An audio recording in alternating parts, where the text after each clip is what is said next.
Halo semuanya, selamat datang di video edukasi singkat. Kali ini kita akan membahas tentang bahasa Indonesia dan penggunaannya dalam kegiatan akademik. Materi ini penting banget apalagi untuk kita yang aktif di dunia pendidikan. Menurut Sila dalam bukunya Filsafat Bahasa dan Pendidikan tahun 2014, bahasa Indonesia bukan hanya alat komunikasi, tapi juga alat berpikir dalam membangun pengetahuan ilmiah. Dalam konteks akademik, bahasa Indonesia digunakan untuk menulis laporan penelitian, artikel ilmiah, proposal, skripsi, dan presentasi. Bahasa yang dipakai harus baku, logis, dan objektif. Hal ini sesuai dengan Pedoman Umum Ejaan Bahasa Indonesia atau PUEBI dari Badan Pengembangan dan Pembinaan Bahasa, edisi 2021. Ciri utama bahasa Indonesia akademik yang pertama, menggunakan kata baku, misalnya analisis bukan analisa. Yang kedua, kalimatnya efektif dan tidak bertele-tele. Yang ketiga, struktur paragraf sistematis, ada gagasan utama, penjelasan, dan penutup. Yang keempat, hindari penggunaan kata emosional atau subjektif. Sugono dalam bukunya Bahasa Indonesia Baku dan Pembelajaran Bahasa tahun 2010 menekankan pentingnya bahasa ilmiah yang netral, tidak menimbulkan bias.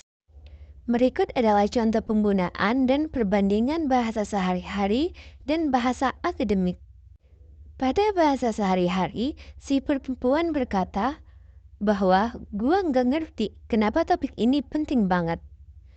Dan pada bahasa akademik, si perempuan berkata, topik ini penting dikaji karena memiliki relevansi terhadap perkembangan sosial masyarakat.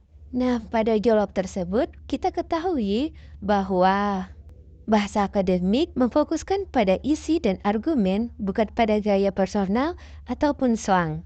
Terus, mengapa kita harus menggunakannya?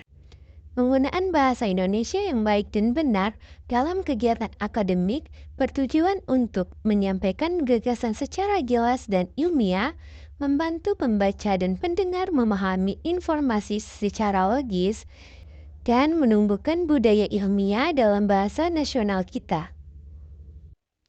Tips singkat agar kita lebih mahir. Yang pertama, menggunakan Kamus Besar Bahasa Indonesia atau KBBI dan PUEBI saat menulis. Yang kedua, hindari kalimat lisan atau gaya santai. Yang ketiga, latih diri menulis paragraf ilmiah. Yang keempat, baca jurnal dan artikel akademik secara rutin. Itulah penjelasan tentang bahasa Indonesia dan penggunaannya dalam kegiatan akademik. Yuk mulai biasakan berbahasa dengan cermat dan ilmiah.